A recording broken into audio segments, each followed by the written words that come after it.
Hindi church online की इस आराधना सभा में मैं आपका स्वागत करता हूं। इस आराधना सभा में जहां हम परमेश्वर के वचनों को सुनेंगे, परमेश्वर की आवाज को सुनेंगे, जहां हम उसकी महिमा करेंगे, जहां हम उससे प्रार्थना करेंगे, जहां हम ऐसे वचनों को सुनेंगे जिनसे हमारा जीवन आशीषित होगा और हमारे जीवनों में एक नई आशा का जन्म होगा, हमारे जीवनों में प्रोत्साहन मिलेगा, हमारे जीवनों में से मृत्यु का भय दूर होगा, हमारे जीवनों को अनंत जीवन की दिशा में जाने के लिए दिशा निर्देश मिलेगा।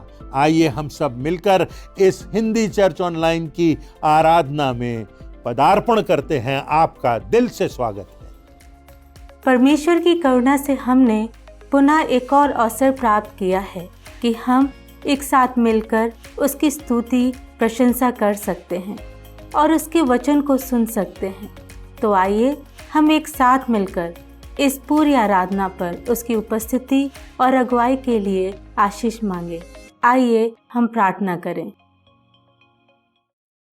हमारे दयालु, अनुग्रहकारी और अति सामर्थी पिता, हम आपको पुनः धन्यवाद देते हैं बीते सप्ताह की सारी आशीष के लिए जो हम में से प्रत्येक के साथ बनी रही।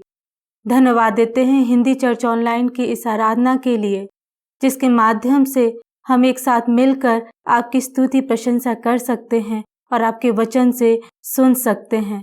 पिता, हमारी सहायता करें और हम प्रार्थना करते हैं अपने वक्ता महोदय के लिए कि जब वो आज का वचन हमारे मध्य में बांटते हैं तो आपकी प्रेरणा उन्हें प्राप्त हो और जब हम वचन सुने तो हम उसे सुने और प्रभु आने वाले समय में आपके लिए तैयार हो सकें। प्रभु, हम प्रार्थना करते हैं आज की ब्यारी के लिए। पिता, हम एक मन होकर बड़ी तैयारी से उसमें शामिल हो सकें और आपके किए हुए उद्धार की योजना को फिर से याद करते हुए अपने जीवनों का समर्पण कर सकें। प्रार्थना करते हैं उन सभी बच्चों के लिए जिन्हें पिता परमेश्वर आपकी आशीष और अगुवाई की आवश्यकता है। प्रभु, उन सभी पर आपके अनुग्रह की दृष्टि बनी रहे। हम पुनः इस पूरी आराधना को आपके हाथों में सौंपते हैं। हम में से प्रत्येक के साथ आप हों और हमारी आराधना का अल्फा और ओमेगा आप हों। धन्यवाद पिता, आपने हमारी प्रार्थना को सुना है और ये प्रार्थना हम आपके बेटे प्रभु यीशु मसीह के नाम से मांग लेते हैं। आमीन। हमारा प्रभु महान और अति सामर्थी है, उसकी बुद्धि अपरंपार है। यहोवा नम्र लोगों को संभालता है और दुष्टों को भूमि पर गिरा देता है। धन्यवाद करते हुए यहोवा का गीत गाओ, वीणा बजाते हुए हमारे परमेश्वर का भजन गाओ। वह आकाश को मेघों से छा देता है और पृथ्वी के लिए मेघ की तैयारी करता है और पहाड़ों पर घास उगाता है। वह पशुओं को और कौवे के बच्चों को जो पुकारते हैं आहार देता है। ना तो वह घोड़े के बल को चाहता है और न पुरुष के पैरों से प्रसन्न होता है। यहोवा अपने डरवैयों ही से प्रसन्न होता है, अर्थात उनसे जो उसकी करुणा की आशा लगाए रहते हैं। हम अपने जीवित परमेश्वर की प्रजा हैं। आइए हम उसकी स्तुति और महिमा में उसे अपना धन्यवाद, आदर व समर्पण प्रकट करते हुए उत्साह के साथ कुछ गीत और कोरस गाएंगे।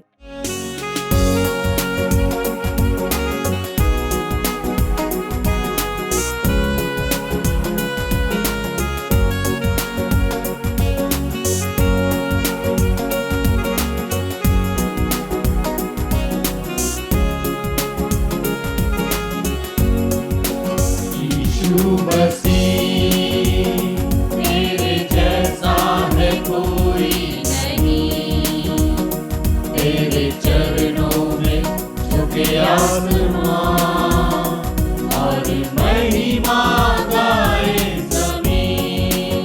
यीशु मसीह तेरे जैसा है कोई नहीं, तेरे चरणों में झुके आसमां और महिमा गाए ज़मीन। हम गाए हो सना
तेरा हूँ, तेरे वचन से तेरा प्रेम पहचानता हूँ। मेरी कामना है कि विश्वास से मैं जाके तेरे पास रहूं। रख तू मुझको है मसीह अपने क्रूस के सोते पार। रख तू मुझको है मसीह अपने घायल पंजर पार। आत्मा भेज कर शुद्ध सेवा योग बना, मुझको सेवा में लगा। मेरा मन कसते मेरी इच्छा को अपनी इच्छा से मिला। रख तू मुझको है मसीह अपने क्रूस के सोते पार। रख तू मुझको है मसीह अपने घायल पंजर पार। अपनी प्रार्थना में जैसे मित्र से वैसे खुद से बात करूं। ये बड़ी भी जो तेरा साथ मिले तो आनंद देखूं। रख तू मुझको है मसीह अपने क्रूस के सोते पार। रख तू मुझको है मसीह अपने घायल पंजर पार। सबसे गहरा प्रेम मैं न जानूंगा जब तक स्वर्ग न पहुंचूंगा। सबसे श्रेष्ठ आनंद तब मिलेगा जब तुझको साक्षात देखूंगा। रख तू मुझको है मसीह अपने क्रूस के सोते पार। रख तू मुझको है मसीह अपने घायल पंजर पार। कभी आपने सोचा है कि अच्छे लोग क्यों बुराई में या पाप में पड़ जाते हैं? एक अच्छी सुसंस्कृत सभ्य पत्नी का पति और मासूम बच्चों का पिता किसी अनैतिक संबंध के कारण अपने आप को और सारे परिवार को क्यों बर्बाद कर देता है? एक विश्वास पात्र मित्र क्यों विश्वासघात करता है अपने मित्र के साथ? एक जिम्मेदार और कर्मठ व्यक्ति कैसे नशे का गुलाम हो जाता है, अपनी जिंदगी अपने परिवार को तबाह कर लेता है? एक आदर योग्य शिक्षक अपनी छात्रा के साथ ही बलात्कार कर देता है। जो आज के संसार में हम देख रहे हैं वही बात मैं कर रहा हूं। यह समझना तो सामान्य बात है कि कोई बुरा व्यक्ति बुराई करे, कोई नासमझ व्यक्ति नासमझी करे, कोई अपराधी अपराध करे, परंतु अच्छे परिपक्व समझदार व्यक्ति परमेश्वर की निकटता में चलने वाले लोग किस प्रकार बुराई के गर्त में पड़कर अपने शरीर को, अपनी आत्मा को बर्बाद कर लेते हैं। क्यों ऐसा होता है? क्यों पाप से, शैतान से समझौता करने को लोग तैयार हो जाते हैं? क्यों ऐसा होता है कि अफवाहें लोगों का, अच्छे लोगों का जीवन बर्बाद कर देती हैं, उनके चरित्र पर प्रश्न चिन्ह लगा देती हैं, कीचड़ उछालती हैं? पाप की गंभीरता को समझते हुए भी व्यक्ति क्यों पाप में डूब जाता है, गलती करता है? ऐसा क्यों होता है कि कोई व्यक्ति क्षमा भी मांग ले फिर भी उसके प्रति दिल में कटुता बनी रहती है? जो दुर्भावना है वो दिल से नहीं जाती। ये बातें कहीं हमारे आत्मिक जीवन को बर्बाद ना कर दे। इससे पहले इन बातों को हमें गंभीरता से समझ लेना है, इन बातों पर हमें विचार करना है और इन बातों को छोड़कर परमेश्वर के मार्ग पर आगे बढ़ना है। उत्पत्ति के पुस्तक के 3 अध्याय में इसी संदर्भ में हमारी चेतावनी के लिए कुछ बातें कही गई हैं। यहोवा ने जितने पशु बनाए थे उनमें से सबसे धूर्त सर्प था और उसने स्त्री से कहा, क्या सच है कि परमेश्वर ने कहा कि तुम इस वाटिका से किसी वृक्ष का फल ना खाना? स्त्री ने सर्प से कहा, इस वाटिका के वृक्षों के फल हम खा सकते हैं, पर जो वृक्ष वाटिका के बीच में है उसके विषय में परमेश्वर ने कहा है कि ना तो तुम उसको खाना और ना उसको छूना, नहीं तो मर जाओगे। तब सर्प ने स्त्री से कहा, तुम निश्चय न मरोगे, परंतु परमेश्वर आप जानता है कि जिस दिन तुम उसका फल खाओगे उसी दिन तुम्हारी आंखें खुल जाएंगी और तुम्हें भले बुरे का ज्ञान होगा और तुम परमेश्वर के तुल्य हो जाओगे। जब स्त्री ने देखा कि उस वृक्ष का फल खाने में अच्छा और देखने में मनभाव और बुद्धि देने के लिए चाहने योग्य भी है, तब उसने उसमें से तोड़ करके खाया और अपने पति को भी खिलाया और पति ने भी खाया। आज इसी संदर्भ को हम गंभीरता से देखते हुए पाप के विषय में कुछ बातों पर गहनता से विचार करेंगे। पहली बात तो यह कि पाप बहुत सामान्य रूप से हमारे जीवनों में प्रवेश करता है। बाइबल के इस संदर्भ में हम पाते हैं कि पाप का प्रारंभ कैसे हुआ। एक फल को खाने की बात थी, बहुत सहज सी बात थी कि यह फल जो ज्ञान का फल है उसे खा लेना कौन सी बुराई की बात है। बहुत छोटी सी बात है, सिर्फ एक फल तो है, परंतु वास्तव में जो बात है वह परमेश्वर की आज्ञा को तोड़ने की बात है, उसका उल्लंघन करने की बात है, परमेश्वर की सीमाओं को तोड़ने की बात है। यह एक ऐसी बात है जिसकी नियति मृत्यु होगी, जिसकी नियति अनंत विनाश होगी, जिसकी नियति मात्र आदम और हवा को ही प्रभावित नहीं करेगी, परंतु संपूर्ण मानव जाति पर आने वाली पीढ़ियां उस बात से श्रापित होंगी। दक्षिण अफ्रीका में एक मक्खी पाई जाती है जिसको टाइसिंग फ्लाई कहा जाता है। यह छोटी सी नीले रंग की मक्खी होती है।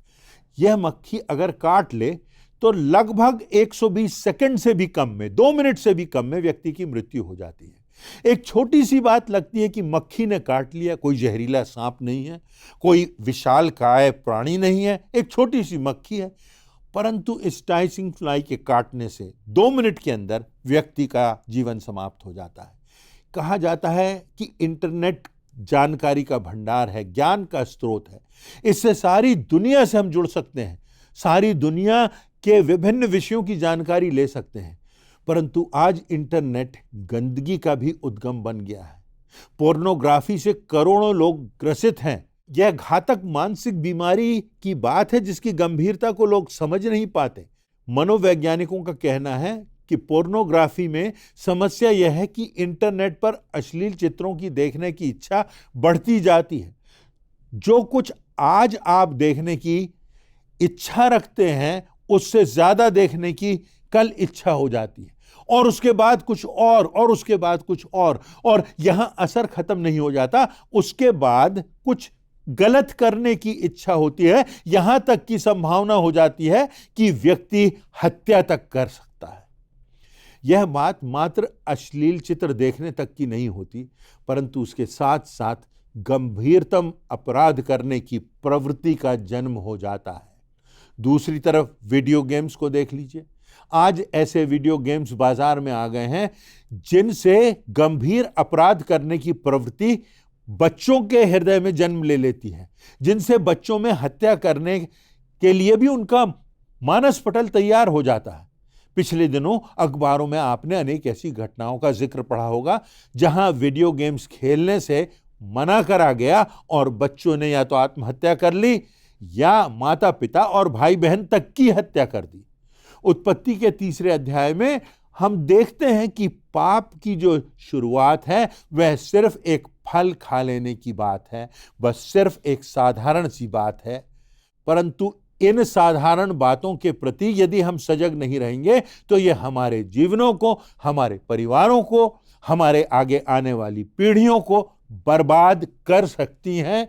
इसलिए हमें इस बात के लिए सतर्क रहना है, सजग रहना है कि छोटी सी एक बात, छोटा सा गलत दिशा में उठाया गया एक कदम हमको तबाह कर सकता है, हमारे परिवार को बर्बाद कर सकता है, हमारी पीढ़ियों को शापित कर सकता है। दूसरी बात यह कि पाप का प्रवेश अनायास होता है, अचानक होता है। जब हम सतर्क नहीं होते उस समय अचानक से शैतान पाप का प्रहार हमारे जीवनों में करता है। यदि हम सजग नहीं हैं, सतर्क नहीं हैं, यदि हम में वचन की प्रेरणा नहीं है तो हमारे लिए खतरनाक बात है। बाइबल में उत्पत्ति की पुस्तक के 1 अध्याय में हम देखते हैं कि सब कुछ परमेश्वर ने बनाया और बहुत अच्छा था। परमेश्वर ने उजियाले को बनाया, दिन रात को बनाया, आकाश को बनाया, पेड़ पौधों को बनाया, पशु पक्षियों को बनाया, मानव को बनाया। उसके बाद उत्पत्ति के पहले अध्याय की 31वीं आयत में लिखा हुआ है, तब परमेश्वर ने जो कुछ बनाया था सबको देखा और क्या देखा कि सब बहुत ही अच्छा है। दूसरे अध्याय में हम पाते हैं कि परमेश्वर ने स्वयं अदन देश में एक वाटिका लगाई। वहां सब कुछ आश्चर्यजनक था। सब बातों में परमेश्वर की महानता, उसकी खूबसूरती, उसका सौंदर्य, उसका ऐश्वर्य झलकता था। सब बातें खूबसूरत थीं। सारा वातावरण पवित्र था, निर्दोष था। आदम और हवा को पाप का एहसास नहीं था, यहां तक कि वे अपनी नग्नावस्था में होते हुए भी उन्हें निश्चिंतता थी, निर्दोषिता की भावना में वो पड़े हुए थे। परमेश्वर की सहभागिता अदन की वाटिका में आदम और हवा के साथ साथ है। सब कुछ बहुत ही अच्छा है, परफेक्ट है, पवित्र है। लेकिन जैसे ही तीसरा अध्याय शुरू होता है, हम देखते हैं वहां एक सर्प है, वहां एक फल की बात है, वहां पाप है, वहां शैतान है, वहां श्राप है, वहां पाप का उद्गम है, जहां परमेश्वर से अलगाव है। जब सब कुछ बहुत अच्छा है, जब सब तरफ परमेश्वर की आशीषें हैं, तभी अचानक से शैतान का प्रहार हमारी मानसिकता पर होता है, हमारी जिंदगियों में होता है। बाइबल में हम देखें कि दाऊद परमेश्वर के निकट चलने वाला विशिष्ट जन था। उस पर बहुत सी आशीषें थी। उसने खूबसूरत गीत लिखे, गोलियत जैसे दानव को हराया। उसके बाद वह राजा बन गया, सब कुछ अच्छा था। परंतु एक समय आता है कि उसकी नजर एक स्त्री पर जाती है और उसके बाद वह व्यभिचार का पाप होता है और फिर उसी क्रम में वह हत्या करवाने तक का पाप कर बैठता है। इसीलिए कुरिन्थियों की पहली पत्री के 10वें अध्याय की 12वीं आयत में लिखा हुआ है, इसलिए जो समझता है कि मैं स्थिर हूं वह चौकस रहे कि कहीं गिर ना जाए। पुराने नियम में जो घटनाएं घटी, जो घटना आदम और हवा के साथ घटी, जो घटना राजा दाऊद के साथ घटी, ये हमारे लिए लिखी गई है। ये हमारे लिए दृष्टांत की तरह है कि कहीं ऐसा ना हो कि व्यक्ति अपने आप को सिद्ध समझने लगे, अपने आप को इतना मजबूत समझने लगे कि अब तो मैं स्थिर हो गया हूं, और वह चौकस ना रहे, उसे इस बात का एहसास ना हो कि वह गिर सकता है। इसलिए बात है सतर्कता की, जागृत रहने की, प्रार्थना में लगे रहने की, परमेश्वर के वचन में बने रहने की। जब आप सफलता के शिखर पर हो, जब आप समृद्धि की दशा में हो, जब आप उपलब्धियों के निकट हो, तब ऐसी परिस्थितियों में आसान होता है कि हम अपनी आत्मा के प्रति निश्चिंत हो जाएं। ऐसे ही समय में शैतान हम पर, हमारी आत्मा पर प्रहार करता है।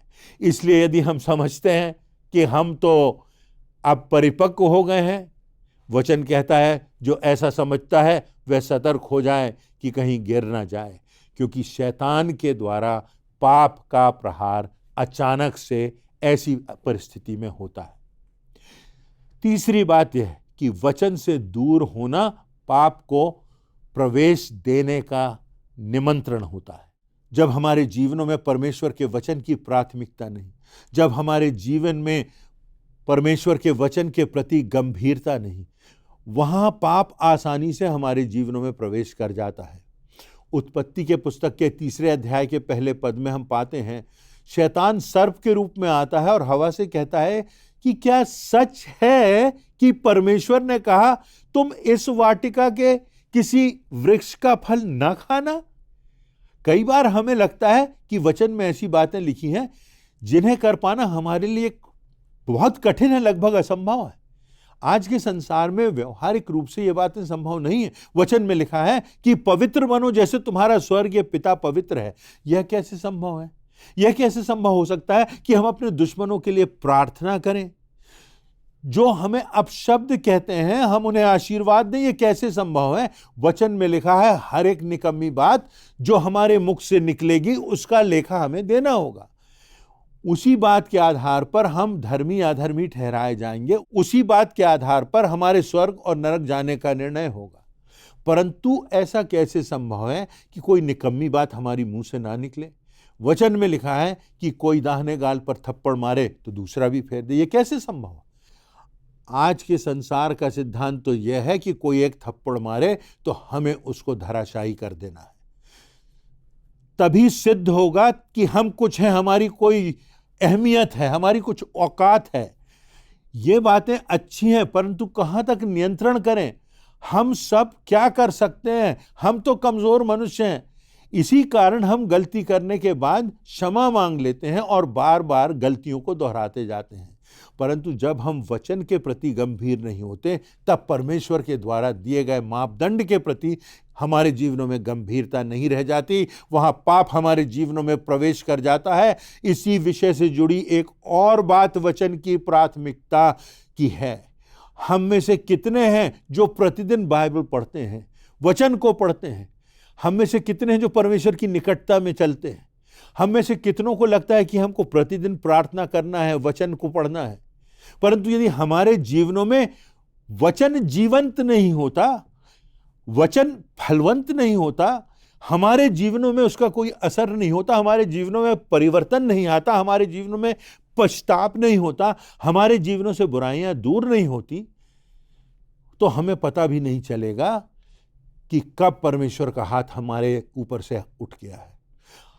हमें पता ही नहीं चलेगा और हमारी भी स्थिति शिमशोन के समान हो जाएगी, जिसके लिए न्यायियों की पुस्तक के 16वें अध्याय की 20वीं आयत में लिखा है कि वह तो ना जानता था कि यहोवा उसके पास से चला गया है। यह कितनी दुखद और गंभीर बात होगी कि हमारे सिर से परमेश्वर का हाथ उठ जाए। इसी संदर्भ में एक और बात यह कि परमेश्वर हमारे पापों को क्षमा करता है, यह हमें स्मरण रखना है। उत्पत्ति के पुस्तक के 3 अध्याय की 15वीं आयत में परमेश्वर शैतान से कहता है, और मैं तेरे और स्त्री के बीच में, तेरे वंश और इसके वंश के बीच में बैर उत्पन्न करूंगा, वह तेरे सिर को कुचल डालेगा और तू उसकी एड़ी को डसेगा। परमेश्वर का वचन जो निष्कर्ष की बात कह रहा है, वह आनंद का समाचार है, वह आशा का समाचार है, वह उत्कृष्टता से भरा हुआ समाचार है, वो हमें नई जिंदगी देने वाला समाचार है। किसी ने कहा कि वास्तव में यह संदर्भ पहला सुसमाचार है। सुसमाचार है कि शैतान, तू मनुष्य की एड़ी को तो डसेगा, तू उसको हानि तो पहुंचाएगा, पर जो आने वाला है, जो उद्धार करता जन्म लेने वाला है, वो तेरे सिर को कुचल डालेगा। और वही प्रभु यीशु मसीह है जो आज जीवित है। उत्पत्ति के 3 अध्याय की 21वीं आयत में हम पाते हैं, यहोवा परमेश्वर ने आदम और उसकी पत्नी के लिए चमड़े के अंगरखे बनाकर उनको पहना दिया। आदम और हवा ने पत्तियों से अपने शरीर को ढांप लिया, परंतु परमेश्वर ने उनके बदले चमड़े का वस्त्र बना दिया और उन्हें पहना दिया। यह परमेश्वर का प्रेम है, यह परमेश्वर की धार्मिकता है। जब परमेश्वर ने चमड़े का वस्त्र पहनाया तो वहां किसी न किसी पशु का लहू तो अवश्य बहा होगा। इसी प्रकार यदि पाप की कीमत चुकाना है तो फिर लहू की भी आवश्यकता है, लहू बहाने की भी आवश्यकता है। परमेश्वर कहता है, मैं तेरी नग्नता को, तेरे पाप को ढांप दूंगा। एक आने वाला है जो अपना लहू बहाएगा और शैतान के सिर को कुचल डालेगा। रोमियो के पत्र के 8वें अध्याय के पहले पद में लिखा है, सो अब जो मसीह यीशु में है उन पर दंड की आज्ञा नहीं। परमेश्वर का धन्यवाद हो कि प्रभु यीशु मसीह के द्वारा हम जयवंत से भी बढ़कर हैं, हम विजयी से भी बढ़कर हैं। चाहे हमारे पाप लाही रंग के क्यों ना हो, प्रभु यीशु मसीह के रक्त से वह हिम से भी अधिक श्वेत कर देने वाला प्रभु है। वह हमारे सारे पापों को लेकर उन्हें गहरे समुद्र में दफन कर देने वाला प्रभु है। शैतान तो अपनी योजना के साथ कार्यरत है, परंतु उससे बढ़कर परमेश्वर की योजना है, उसकी क्षमा है, उसका अनुग्रह है। एक बिगाड़ने वाला है, बर्बाद करने वाला है, परंतु उससे बढ़कर एक उद्धार करता है, एक बचाने वाला। हमारा प्रभु यीशु मसीह सारे संसार को उद्धार देने के लिए आया है। स्वतंत्र इच्छा का आदम और हवा ने दुरुपयोग तो किया, परंतु उसके बाद भी परमेश्वर का प्रेम है, परमेश्वर का स्पर्श है, परमेश्वर के द्वारा एक आशा है। बस हमें निरंतर सजग रहने की, सतर्क रहने की आवश्यकता है। परमेश्वर के वचन को अपने जीवन में गंभीरता के साथ प्राथमिकता देने की आवश्यकता है और प्रार्थना के द्वारा उसके मार्ग पर बढ़ते जाने की आवश्यकता है। आवश्यकता है कि हम उस परमेश्वर से लिपटे रहें, उसमें बने रहें, उस प्रभु यीशु मसीह के रुधिर के द्वारा अपने अतीत के पापों को समुद्र में दफन कर दें। तो हमने आज जो बात कही वह यह कि बहुत सामान्य रूप से, बड़ी आसानी से, छोटी सी बात से पाप हमारे जीवन में प्रवेश करता है।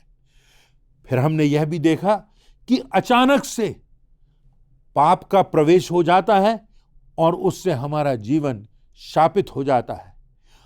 पर सबसे बड़ी बात जो हमने देखी वो ये कि हमारे लिए परमेश्वर का एक प्रावधान है, एक द्वार है, एक उद्धार का मार्ग है।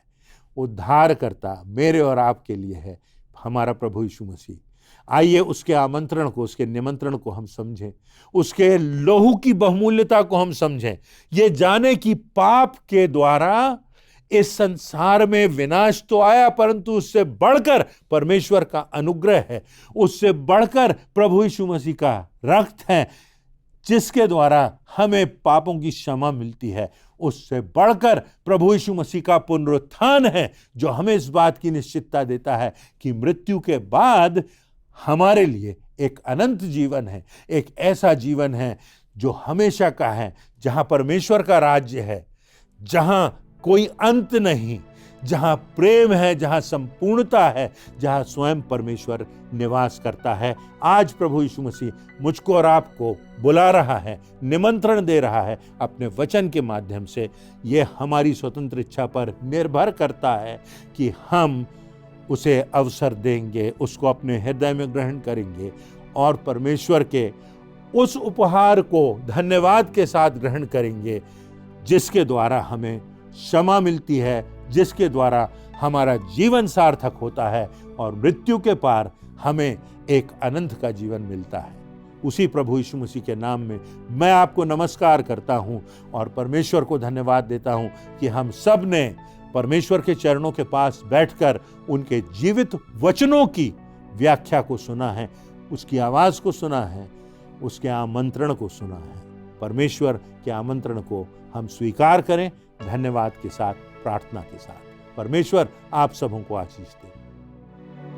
हम प्रभु के सेवक को वचन की प्रेरणादायक और प्रभावशाली व्याख्या के लिए हृदय से धन्यवाद देते हैं। उनके शब्द ने हमें आत्मिक रूप से समृद्ध किया और हमारे विश्वास को मजबूत किया। आइए हम अपने परमेश्वर के प्रेमपूर्ण निमंत्रण को स्वीकार करते हुए प्रभु भोज में सम्मिलित होंगे। यह भोज हमें प्रभु यीशु मसीह के महान बलिदान की याद दिलाता है जिसने मानव जाति के लिए उद्धार का मार्ग खोला। हम अपने मन और आत्मा को शुद्ध करें, अपने जीवन का आत्म परीक्षण करें और पूर्ण भक्ति के साथ यह गीत गाएं ताकि हमारा हृदय इस पवित्र प्यारी के लिए तैयार हो सके।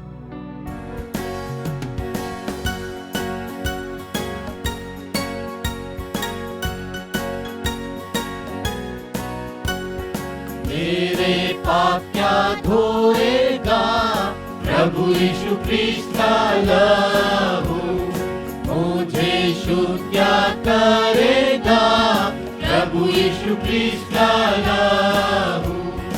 ओ कैसा सोता है, ओ उसके रक्त की जय, ना दूसरा है उपाय प्रभु यीशु ख्रीस्त का लहू।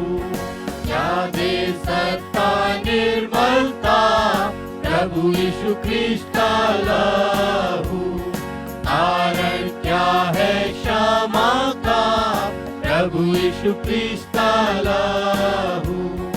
ओ कैसा सोता है, ओ उसके रक्त की जय, ना दूसरा है उपाय प्रभु यीशु ख्रीस्त का लहू। यही मेरी पूरी आस प्रभु यीशु ख्रीस्त का लहू। यही धर्म है मेरे पास प्रभु यीशु ख्रीस्त का लहू। ओ कैसा सोता है, ओ उसके रक्त की जय, ना दूसरा है उपाय प्रभु यीशु ख्रीस्त का लहू। आइए हम प्रभु की ब्यारी में शामिल होंगे।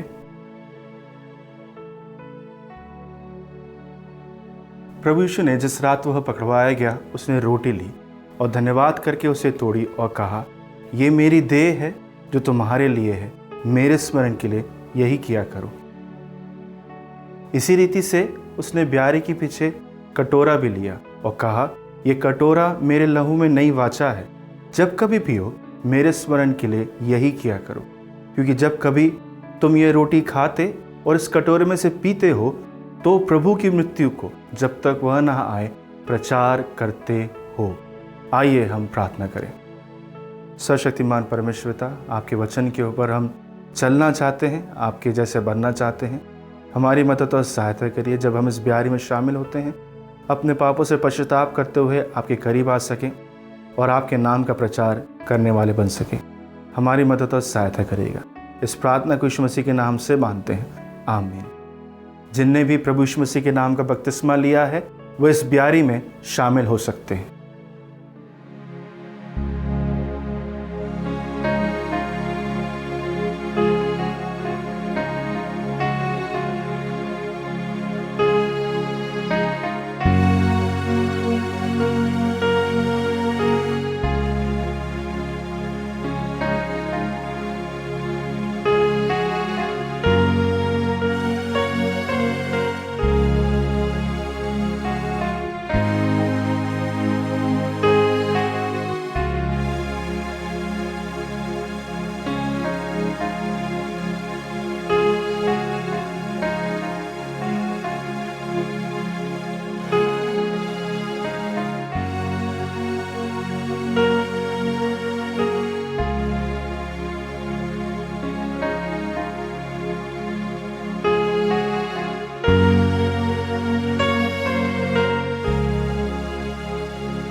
आज अवश्य ही हम सभी ने वचनों के माध्यम से परमेश्वर की वाणी को सुना है, उसके प्रेम का अनुभव किया है। इसलिए हम परमेश्वर पिता को आज की आराधना के लिए धन्यवाद देंगे। हम अंतिम प्रार्थना में जाएंगे। प्रार्थना के पश्चात हम एक कोरस गा लेंगे, फिर परमेश्वर की आशीष ग्रहण करके आज की आराधना समाप्त करेंगे। आइए हम प्रार्थना करें। हमसे प्रेम करने वाले जीवित, दयालु, महान, सामर्थी पिता परमेश्वर, बड़ी नम्रता और दीनता के साथ हम अपने मनों और हृदयों को आपके सम्मुख लाते हैं। धन्यवाद देते हैं पिता परमेश्वर कि आपने आज का दिन दिखाया और हम जीवितों के मध्य पाए जाते हैं। ये आपकी दया है जो हम सभी पर बनी हुई है। धन्यवाद देते हैं पिता परमेश्वर, आज की इस आराधना के अनुभव के लिए धन्यवाद देते हैं। आज जो वचन बोया गया है वो हमारे जीवनों में बहुतायत से फल लाने वाला हो। वचन के द्वारा हम अपने जीवनों का मूल्यांकन करने वाले हों और जो कमियां हैं उन्हें अपने जीवनों से दूर करने वाले हों, ताकि हमारा जीवन आपको ग्रहण योग्य हो और हमारे जीवनों से आपको महिमा मिलने वाली हो। विशेषकर वक्ता महोदय के लिए प्रार्थना करते हैं, आपकी आशीष और सुरक्षा उनके जीवन पर बनी रहे। हमारे गीतों का गाया जाना आपको ग्रहण हुआ पिता परमेश्वर, क्योंकि आपको स्तुति करना भाता है।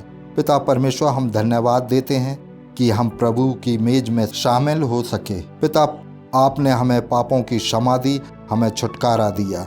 हिंदी चर्च ऑनलाइन की जो आशीषें हैं वह हर एक तक पहुंचने वाली हो सके। पिता परमेश्वर, प्रार्थना विनती करते हैं आने वाले सप्ताह के लिए आपकी उपस्थिति, आशीष और सुरक्षा हम में से प्रत्येक के जीवन पर बनी रहे। सारा आदर महिमा आपको देते हुए प्रार्थना को प्रभु यीशु मसीह के नाम से मांगते हैं, आमीन।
आइए हम परमेश्वर पिता की आशीष को ग्रहण करेंगे। अब हमारे परमेश्वर पिता का प्रेम, प्रभु यीशु मसीह का अनुग्रह और पवित्र आत्मा की शांति और सहभागिता हम सबों के साथ निरंतर बनी रहे। आमीन।